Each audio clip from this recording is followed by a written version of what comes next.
étape, ce que je vais faire, je vais tout effacer, ok, dans le app. Non pas dans Strix, mais plutôt dans app.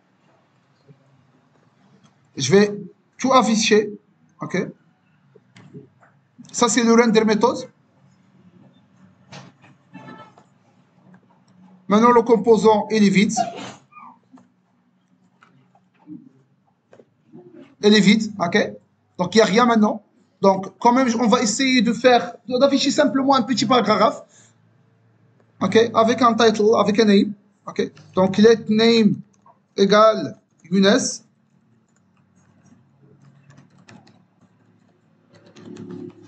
Ok, et je vais afficher un petit div, un petit paragraphe. Donc, P, the name is,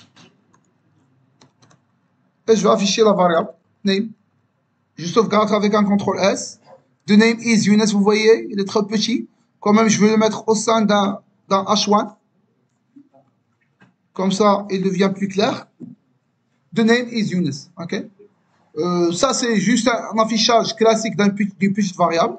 Alors maintenant, ce qu'on veut, on veut quand même cliquer sur un bouton. Et à chaque fois que je veux modifier le bouton, il incrémente un compteur. Ok. Donc, alors, je vais faire avec un H3.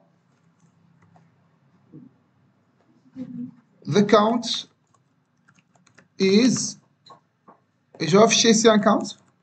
Et je vais déclarer une variable. Donc, let count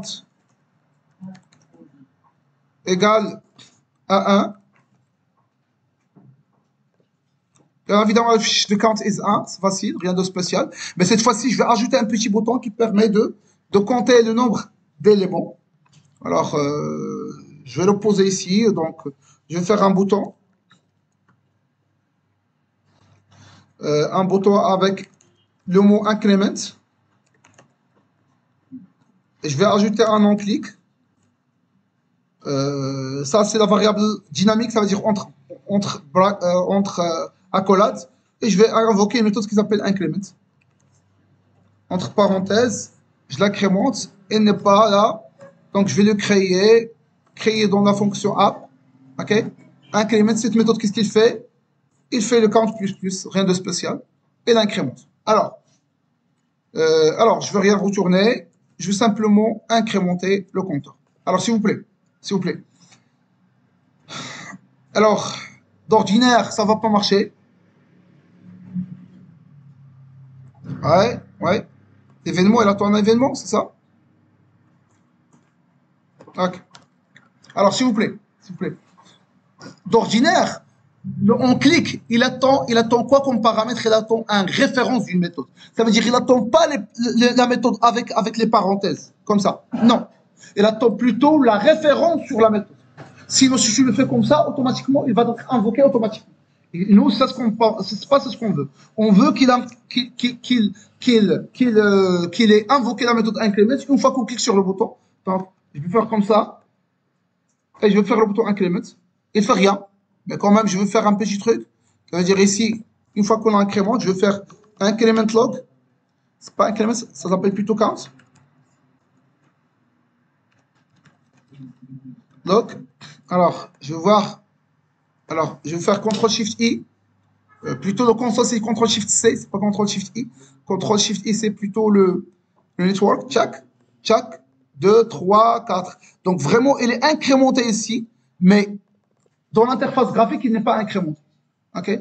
Donc, c'est quoi l'erreur? L'erreur, c'est que cette variable n'est pas liée, n'est pas bindée à l'interface graphique. Donc, on doit le binder à l'interface graphique. De telle façon, une fois que le compteur est modifié, automatiquement, l'interface graphique doit se refresh. Donc, comment je vais faire? Via le hook, useState. Donc, au lieu de créer une variable classique count, non, je vais faire const entre crochet count, virgule, et la méthode qui permet de modifier le count, ça s'appelle setCount. C'est quoi? C'est useState, et je donne une valeur initiale, à savoir 0.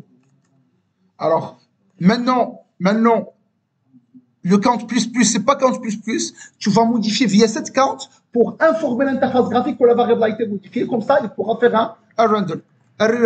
Donc, setCount, avec quoi? Avec count avec un count plus 1.